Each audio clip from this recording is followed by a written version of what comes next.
Do you think your memories are recorded perfectly, just like a videotape? Well, that might actually be a huge misunderstanding.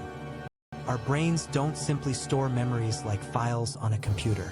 In fact, every time you recall something, your brain is actually rebuilding it from scratch.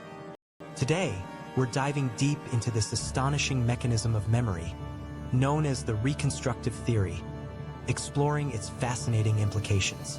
Prepare to have your mind blown. First, let's look at the common image most people have of memory.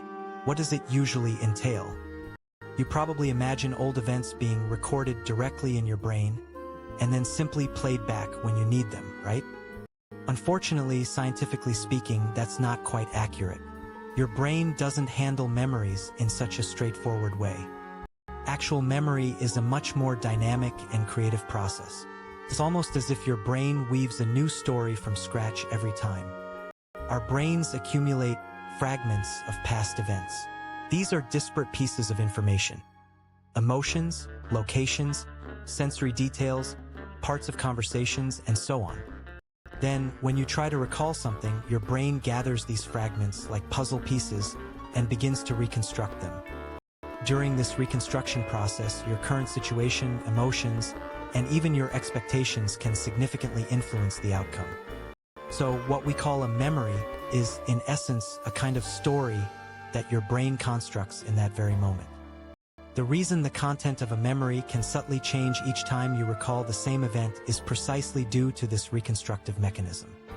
The most compelling evidence for this reconstruction is the existence of false memories, or confabulations. Numerous studies have shown that eyewitness testimonies in criminal investigations are often inaccurate. The witness isn't lying. However, their memory can be unconsciously altered by questioning or external information. For example, if asked, how fast was the car going when it smashed into the other vehicle? Their memory might be reconstructed to include a collision, even if it was just a fender bender. In Elizabeth Loftus's famous experiments, it was proven that leading questions can implant non-existent memories. It's a little unsettling to think your own past could be changed by someone else's words, isn't it? However, this reconstructive mechanism also holds incredibly important benefits for our survival and growth.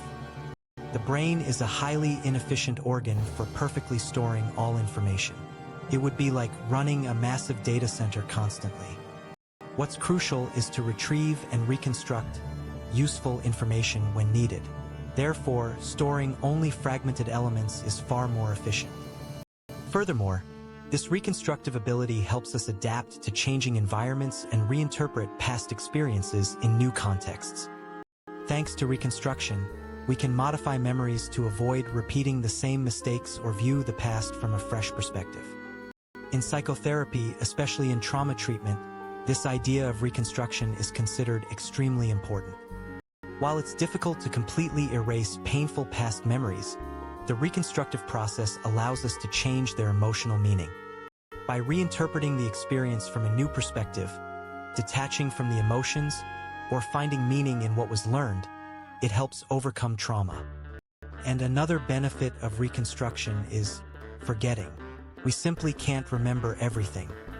Unnecessary memories naturally fade, allowing our brain's resources to focus on new information and important events. If we remembered every single detail of the past, our minds would be overwhelmed with information. Forgetting is actually a necessary ability for living. The brain's ability to reconstruct memory is also deeply connected to our creativity. New ideas are born from combining existing knowledge and experiences. Artists reinterpreting past emotions and experiences to create works, or scientists combining existing theories to make new discoveries, are all thanks to this power. Dreams, too, can be seen as fragments of daily events and memories randomly reconstructed by the brain while we sleep. This reconstructive process differs for everyone. That's why even when experiencing the same event, everyone's memory is slightly different. Your memory can be said to be a unique story, woven each time based on your own perspective, emotions, and experiences. So, how can we make these reconstructible memories more accurate and vivid? One method is output. talking about what you've remembered, writing it down, or teaching it to someone strengthens the memory.